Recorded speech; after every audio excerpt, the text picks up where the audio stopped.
All right. We're here today to interview Mr. James Novak, better known as Chef Jimbo.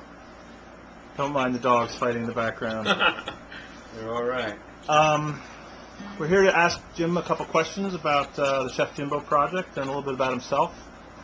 So, Jim, tell us about where you grew up and when did you start playing music? I'm originally from Linden, New Jersey, and spent a great deal of my life here, family and all that, and started playing music when I was about 7 years old. Some private instruction, and carried on with that for quite a few years. And I eventually just went out on my own and started picking things up along the way from different people. And what did you start? What was your first instrument? What did you start playing? I started playing accordion first, actually, and that was like a big family thing. A lot of people listen to a lot of Polish music. I come from a big Polish background, and I started playing accordion, and eventually that branched off into other keyboards, piano, organ, and that kind of thing, and then eventually into other instruments. And how old were you when you? I started playing when I was 7. And when did you perform for the first time? I believe that was probably, I think it was 6th grade in a talent show in St. Teresa's in Linden, and I was just myself and a drummer. I was playing accordion, and it was just a drum player and an accordion. And what'd you play? We did a song by Rick Nelson called Garden Party, where I sang and played the accordion. It was really good. We had a lot of fun. And, how many instruments do you play nowadays? Okay, let me see now. I got to think about it for a second. I play piano, all keyboards, piano, guitar, bass, drums. I play the recorder, if you can count that. I don't know if anyone considers that a real instrument these days. And you produce your own music currently, right? Yeah, I'm always working on some sort of a project, doing some kind of recording or mixing or something like that. Yeah. And when did you start writing your own songs? Well, that's really hard to say. I know it's quite a while ago. I think that I know that I have a lot. I have an entire stack full of lyrics for music, poems or songs. I would think of them as songs. Some with music, some without music. I don't know. There's a lot of them. There's a real lot. And what are the 3 songs that are on your new album, Penguin's Party?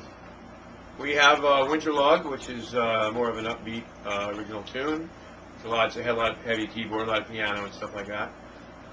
We have Always, which is an acoustic song, which is simply acoustic guitar and vocals with a tiny bit of keyboard in the background. And then we have Star-Studded Dreams, which is kind of a progressive production.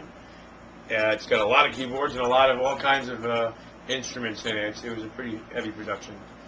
Can you tell us a little bit about each song, particularly Winter Log? What's that song about? Winter Log is about things that are lost.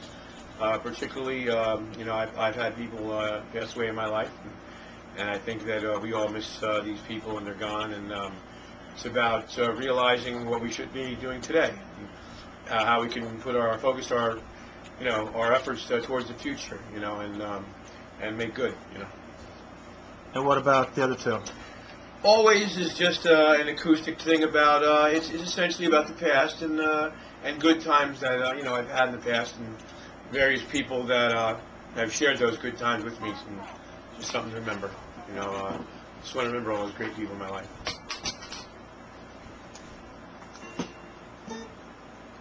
And what about Star-Studded Dreams? Star-Studded Dreams is a song about relationships and where they should go or where you think they're going to go. Essentially, we all have great dreams and great hopes for the future, when we get involved in relationships, and at one point they are just dreams, and I think what it is you want to try to make these dreams a reality and not forget them along the way.